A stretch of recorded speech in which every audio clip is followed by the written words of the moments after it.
teman-teman semuanya, perkenalkan nama aku Farah Rizky Fauzia dari Teknologi Pangan A tahun 2018 Universitas Diponegoro. Jadi hari ini aku bakalan jelasin mengenai cara pembuatan keju segar atau fresh cheese itu sendiri. Penasaran kan apa itu keju segar atau fresh cheese? Tapi tahan dulu ya, sebentar lagi aku bakalan jelasin mengenai keju ini. Oke, yang pertama aku bakalan mulai dari definisi keju. Apa sih keju itu sebenarnya? Jadi menurut Arfian Syah tahun 2015, keju itu merupakan salah satu produk hasil olahan susu yang dibuat dengan memisahkan curd atau padatan susu dengan cairannya. Dimana pemisahan ini biasanya melalui proses koagulasi atau penggumpalan. Proses penggumpalan ini bisa dilakukan dengan cara penurunan pH seperti dengan penambahan enzim Rennet yang dapat menghasilkan asam laktat. Bisa juga dengan penambahan asam seperti asam sitrat dan juga asam cuka. Selain itu juga bisa menggunakan sumber asam alami seperti sirup tipis dan juga buah lemon. Selain itu ada juga buah-buah lainnya. Nah, kalau keju segar itu sendiri merupakan keju yang dibuat tanpa melalui pemeraman. Jadi, sesaat setelah proses selesai, keju ini bisa langsung untuk dikonsumsi. Selain itu, di sini juga aku tidak menggunakan enzim Rennet sebagai penggumpalnya, tetapi aku menggunakan air lemon atau jeruk lemon. Kenapa aku pakai jeruk lemon? Karena harganya lebih murah, selain itu juga lebih mudah didapatkan oleh kita semuanya. Oke, segitu dulu aja penjelasannya. Di sini aku bakal menjelaskan bagaimana cara pembuatan keju segar itu sendiri. Jadi tonton terus ya.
Nah, jadi langkah pertama yang akan kita lakukan dalam pembuatan keju ini adalah pasteurisasi susu pada suhu 72 derajat Celcius.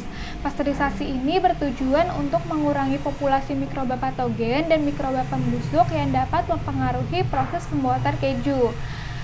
Selain itu, menurut Sumartono dan Suhartati tahun 2016, temperatur dalam pasteurisasi ini juga nggak boleh terlalu tinggi ya, karena akan menyebabkan denaturasi kasein yang akan mempengaruhi efektivitas asam dalam proses curding. Susu yang telah dipasteurisasi dilanjutkan pemanasannya dan ditambahkan air lemon. Nah, proses pengasaman atau asidifikasi ini bertujuan untuk menurunkan pH dengan cara penambahan asam di dalam susu ini, di mana proses pengasaman ini akan dilanjutkan dengan proses koagulasi.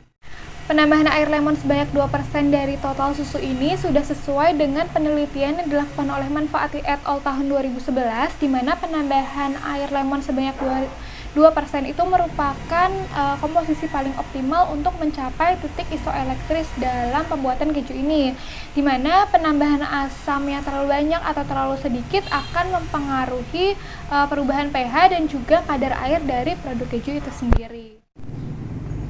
Pemanasan dilakukan seiring dengan penambahan air lemon ini bertujuan untuk mendenaturasi protein pada whey dan juga meningkatkan viskositas akibat koagulasi pada protein whey. Di mana menurut Arifiansyah tahun 2015, pemanasan pada bahan baku susu ini dapat mengoptimalkan proses koagulasi agar curd yang dihasilkan mengandung protein dan juga kasein yang tinggi. Nah, proses penggumpalan tadi itu kan dapat disebabkan karena proses pengasaman, di mana pengasaman itu dapat menyebabkan pH susu turun hingga mencapai titik isoelektrisnya yaitu 4,6 hingga 4,7. Di mana pada pH ini maka akan terjadi perubahan struktur dan juga penggumpalan pada protein yaitu kasein. Di mana hal ini sesuai dengan pernyataan Anggrani et al. Tahun 2017 bahwa penggumpalan curd ini dapat disebabkan karena penambahan enzim Rennet atau enzim proteolitik lainnya yang dapat mengasamkan susu. Selanjutnya ada proses penirisan dengan kain sari yang bertujuan untuk memisahkan antara curd atau padatan susu dengan whey atau cairan susu. Hal ini bertujuan untuk mendapatkan curd yang benar-benar kompak dan juga padat. Selanjutnya ada proses penggaraman dengan menambahkan garam sebanyak 1% dari total curd yang dihasilkan. Menurut Amurita dan Sutiah tahun 2014, penggaraman ini bertujuan untuk menghasilkan flavor yang khas pada keju, meningkatkan cita rasa, memperbaiki tekstur, dan juga dapat mencegah pertumbuhan mikroba. Selain itu, penggunaan blender ini bertujuan untuk menghomogenisasi adonan. Setelah proses penggaraman selesai, maka keju dapat dicetak dalam plastik dan dapat dikonsumsi. Sebaiknya keju ini diletakkan dalam kulkas terlebih dahulu supaya rasanya lebih enak. Nah, tadi kan udah aku jelasin bagaimana cara pembuatan keju. Ternyata keju itu banyak banget loh manfaatnya. Menurut Krisnawati tahun 2015, keju itu mengandung protein, lemak, vitamin, dan juga mineral yang sangat baik bagi tubuh. Selain itu, pembuatan keju juga dapat memperpanjang masa simpan susu, di mana susu itu kan mempunyai zat gizi yang sangat banyak sehingga masa simpannya relatif pendek. Nah, dengan pengolahan membuat keju ini dapat memperpanjang masa simpan susu itu sendiri. Sebenarnya prinsip dalam pembuatan keju ini adalah penggumpalan susu dengan memanfaatkan kondisi asam, di mana hal ini disebabkan karena kasein yaitu protein yang sangat banyak terkandung dalam susu itu sangat tidak stabil dalam keadaan asam, sehingga dengan meningkatnya asam atau menurunnya pH hingga titik 4,6 itu dapat menyebabkan kasein tidak stabil dan juga terkoagulasi. Menurut Sutranto tahun 2015, penggumpalan kasein ini mulai terjadi pada saat konsentrasi ion hidrogen itu mendekati titik isoelektris protein yaitu 4,6, di mana pada pH ini maka akan terjadi penggumpalan sempurna karena kasein mempunyai muatan listrik sama dengan 0. Kemudian karakteristik yang dimiliki oleh keju segar ini memiliki kadar air yang cukup tinggi sehingga dikategorikan masuk ke dalam jenis keju lunak.